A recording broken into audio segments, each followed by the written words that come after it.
ازيكم يا حبايبي؟ عاملين ايه؟ يا رب تكونوا بخير. وحشتوني جدا جدا. كنت غايبة عنكم بقى فين؟ في تجهيزات بقى المدارس والكشاكيل والشنط والحاجات دي.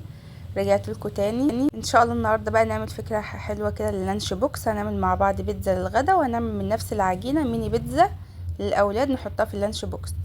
معانا هنا بقى دقيق المزاج اللي انا قلت لكم في فيديو القرص. انا هوريكم الدقيق اللي انا استخدمته وعجبني جدا في المعجنات. معانا هنا كيلو دقيق هننخله. هننزل بقى عليه بذرة ملح، وهننزل بقى المكونات. وهنحط هنا معلقتين سكر، معلقة صغيرة بيكنج باودر، معلقتين ونص لبن بودرة، كيس خميرة فورية او معلقة كبيرة. هنقلبهم بقى. ومعانا هنا مجهزين مية دافية، هنحط هنا معلقتين زيت، ومجهزين مية دافية للعجن. هننزل بقى بالمية ونبدأ نعجن تدريجيا. عايزينها عجينة طرية ومش بتلزق. ما ننساش كده ندعي لاخواتنا في فلسطين، ربنا ينصرهم يا رب. هنا بقى هنفضل ننزل تدريجيا كده بالميه لحد ما العجينه تلم. واخر حاجه هنحط معلقه زيت نلم بها العجينه. يبقى كده العجينه كلها خدت معانا 3 معالق زيت. هنا بقى العجينه قد ايه طريه ومش بتلزق. هنحط كده ندهنها وشها زيت ونلمها ونسيبها بقى في البوله بتاعتنا. نحط على وشها كيس وفوطه ونسيبها تخمر. نعمل بقى مع بعض صلصه البيتزا. عندي صلصه في الفريزر من الطماطم بس مسبكه من غير اي حاجه. هنضيف عليها معلقه زعتر، وهنضيف عليها معلقه ملح ومعلقه زيت صغيره، وهنقلبها وكده تبقى الصلصه جاهزه معانا. ممكن انتي برضو لو ما عندكيش صلصه زي كده هتعملي بقى تسبكي طماطم وتعمليها بنفس الطريقه اللي انا وريتها لك دي، تبقى جميله جدا. دي احلى طريقه صلصه بيتزا. انا هنا بقى خلاص كده كل حاجه جاهزه. زيتون شرايح، سوسيس، طماطم متقطعه مكعبات، فلفل، جبنه ميكس، جبنه موزاريلا، ومعانا هنا موزاريلا طبيعي. هنا بقى كانت العجينه خمرت. بوريكم الملمس بتاع العجينه طري وجميل. هنجيب بقى التلات صواني بتوعنا، هندهنهم كده زيت بالفرشه.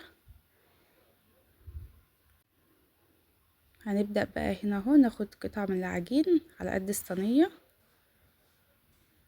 نعملها كده مع بعض ونحطها في الصينية ونسيبها ترتاح 5 دقايق عشان لما نيجي نفردها تبقى سهلة معانا في الفرد. هنعمل التلات صواني مع بعض، وهنسيب باقي العجينة على جنب نشتغل فيها تاني في الباتيهات. هنا بقى اهو هنسيبها كده ترتاح ونرجع لها تاني. هنا بقى العجينة ارتاحت. هنبدأ بقى نفردها مع بعض كده. عايزينها سمك رفيع. هنا كنت فردت التلات صواني. هنجيب بقى الصلصة اللي احنا عملناها مع بعض، هنبدأ بقى نفردها كده على الصينية كلها. اسرع بيتزا ممكن تعمليها بجد. هي بالنسبه لي اول ما عملتها خالص من سنين كانت صعبه بالنسبه لي، بس بعد كده بقت زي القهوه بالنسبه لي، اسهل اكله ممكن اعملها اصلا. هنا بقى هنبدا نرش رشه موزاريلا. الله اعظم الزيت والدوام لله. هنا بقى اهو خلصنا رش الموزاريلا. هنبدا نعمل التلات صواني. هنا بقى الصينيه دي بوريكم دي جبنه موزاريلا طبيعي، يعني لبن طبيعي 100%. انما اللي انا عملتها الصينيتين التانيين دي جبنه نباتي. انا بستخدم جبنه الحمد سواء طبيعي او نباتي، بس الطبيعي افضل طبعا. وميكس جبن الحمد برضو جميل جدا. هنا بقى كنت نسيت خطوه مهمه قوي. نسيت ان انا بعد ما احط الصلصه اجيب شوكه وابدا خرم العجينه كده عشان ما تنتفخش وتعلى معانا. هنا بقى النهارده احنا هنعمل الحشوه بتاعتنا سهله قوي. هنا ده هوت دوج او سوسيس على حسب الاسم اللي انتوا عايزينه، بس هو ده مكتوب على الكيس هوت دوج. هما الاتنين بالنسبه لي طعم واحد. بدأنا بقى حطينا الفلفل والطماطم وهنحط شويه ميكس، ونبدأ بقى نحط على الوش موزاريلا. دي الموزاريلا النباتي، حتى هتلاقوا في فرق في اللون. هنا بقى خلصت التلات صواني ونسيت برضو الزيتون. اليوم ده بجد كان ضغط وقت وكنت ناسيه كل حاجه، يعني كويس ان هي طلعت بالشكل ده. هنا بقى التلات صواني جاهزين. هنحط 2 معاكم في الفرن الغاز وواحدة في الفرن الكهرباء. انا اول مره استخدم الفرن الكهرباء ده من 10 سنين. هو جديد لسه يعني ما استخدمتوش، كنت بس بستخدمه تسخين انما كتسويه لا. بجد البيتزا فيه كانت جميله جدا واستوت. بقى كانوا خرجوا من الفرن. هنا بقى انا بحب بوريكم الجبنه ما البيتزا هياش طلعت متحمره. هنا خطيره الجبن خطيره اتحمرت بجد. نسيتها. اعمليها لولادك وان شاء الله تعجبهم بنفس الطريقه.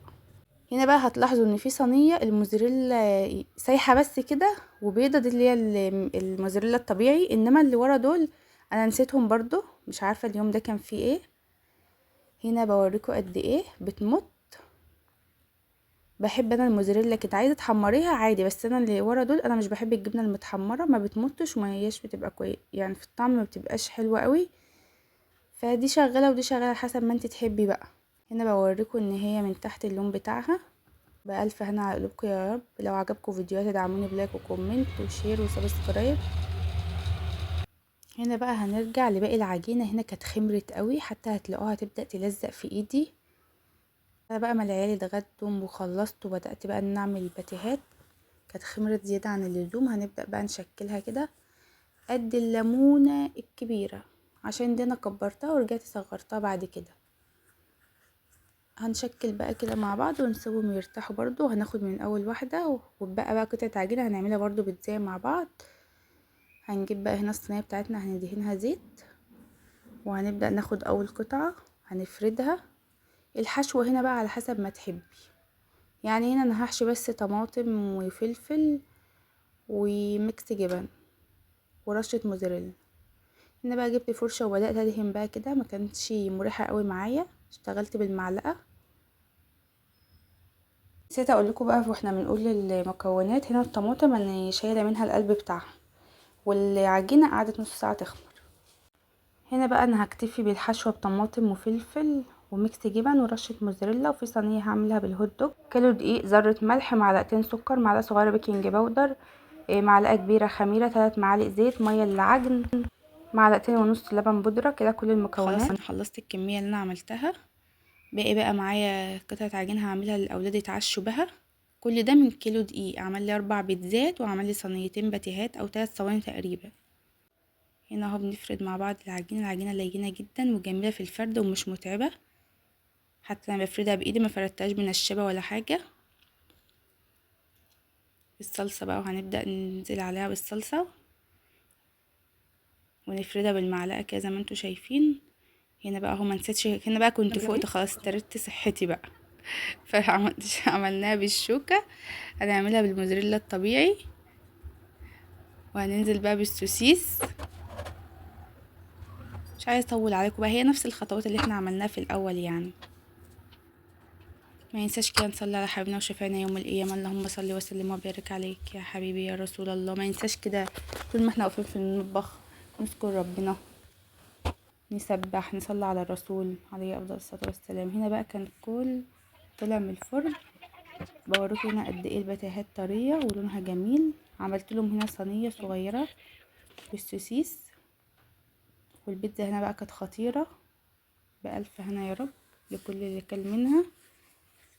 دي هنا بقى عملتها للعشاء للولاد. وهنا بقى الميني بيتزا هسيبها بقى، هلفها بستريتش وهسيبها بقى لتاني يوم عشان اللانش بوكس اللي كنت عاملاها لهم اول يوم مدرسه.